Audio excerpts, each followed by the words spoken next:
Last Handful of Clover, a novel by Wess Mongo Jolley, read by the author.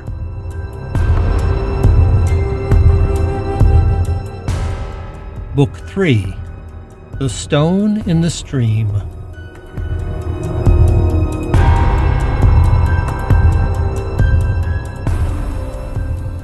Chapter 50, Deadly Cargo.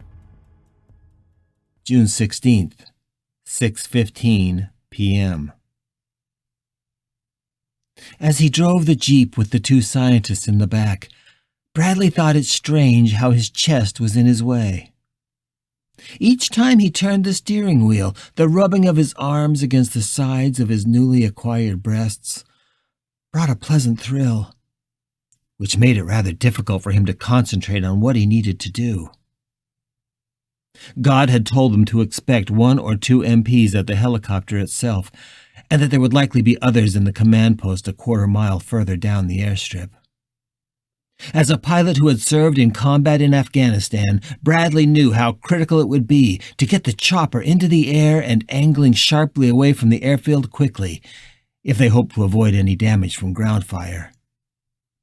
Even in this strange body and with these strange physical sensations demanding his attention, he felt his years of combat and flight training kicking in.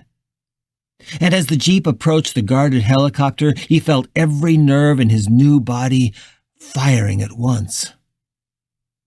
He raised his hand in greeting to the 2 MPs and gave them his best smile. The 2 dark ghosts in the white lab coats stood up at once. Before the 2 guards could react to their bloody and battered appearance, the scientists opened fire over the Jeep's windshield.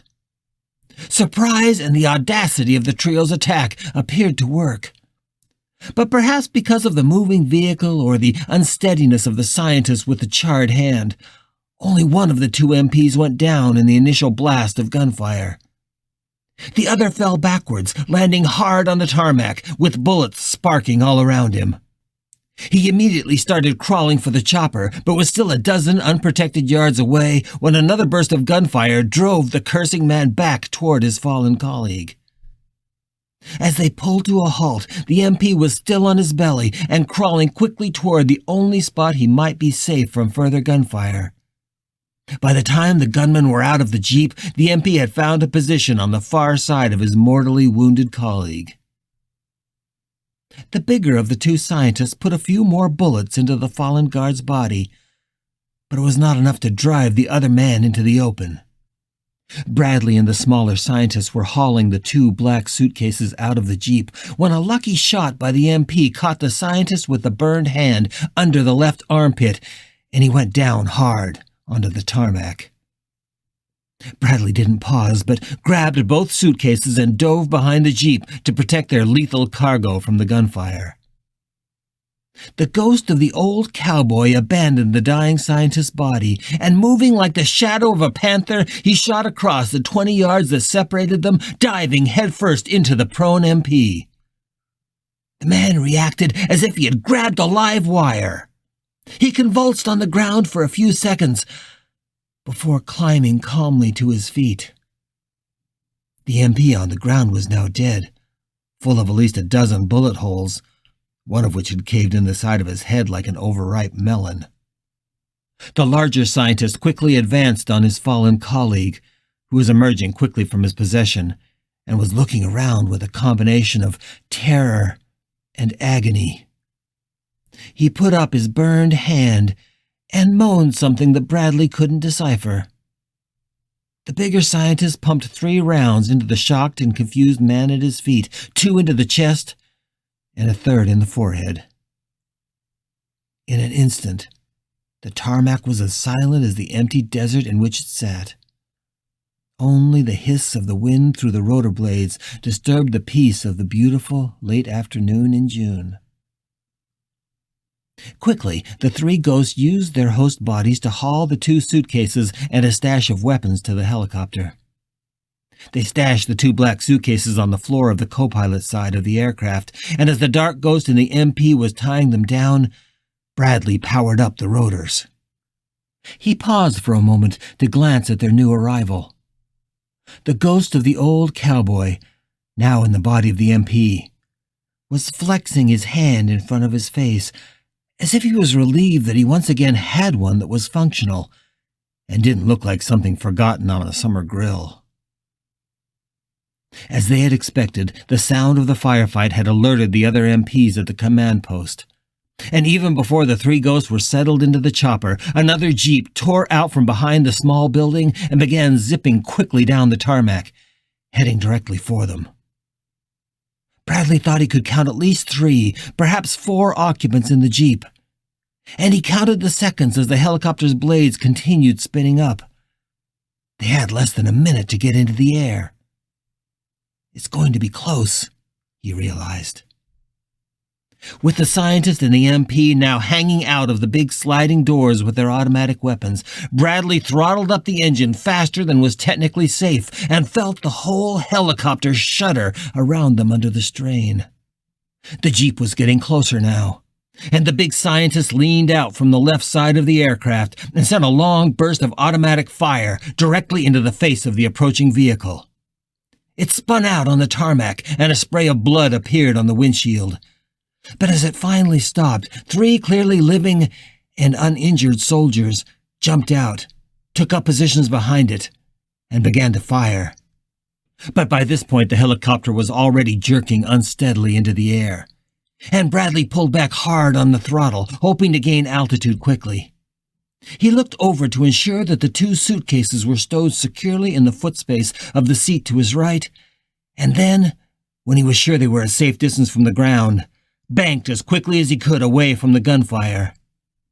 The helicopter shot skyward at a 45-degree angle from the ground, moving like a rocket into the sky. Bradley only started breathing again when he was clear of the airfield and could see the town of Dugway to the east.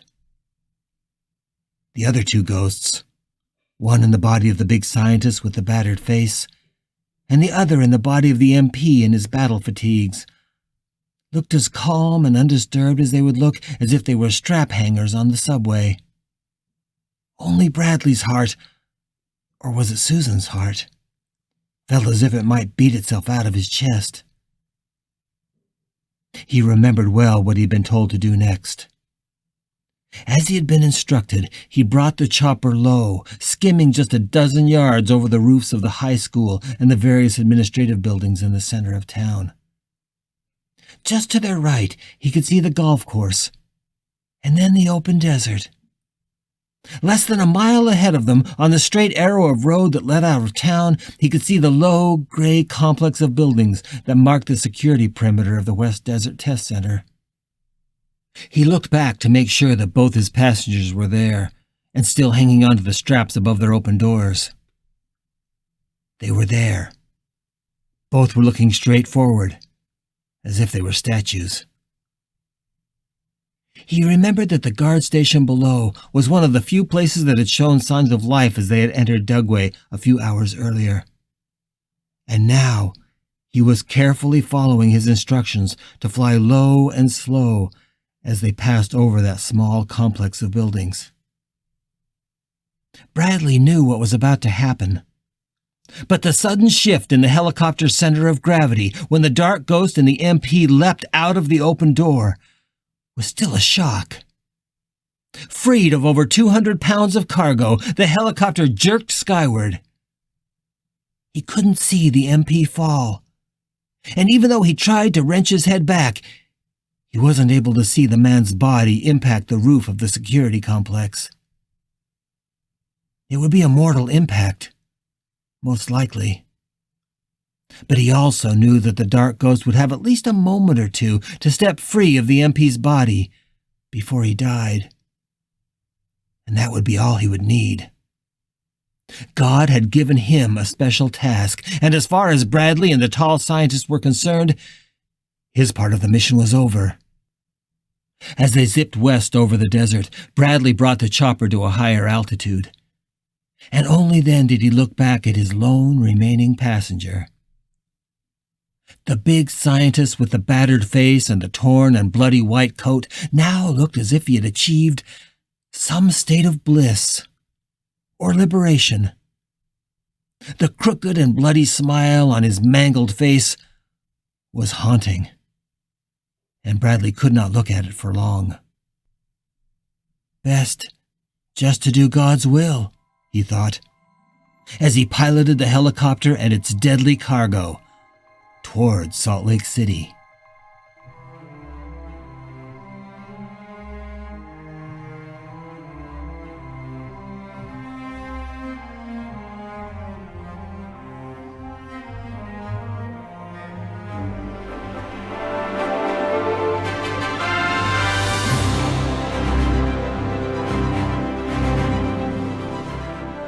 You're listening to The Last Handful of Clover, a novel by Wess Mongo Jolley. If you're enjoying this audiobook, please consider supporting the author on Patreon. That's patreon.com/Wess Mongo Jolley.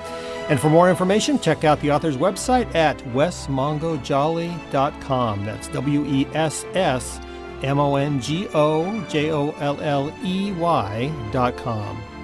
Thanks for listening and stay tuned for more episodes.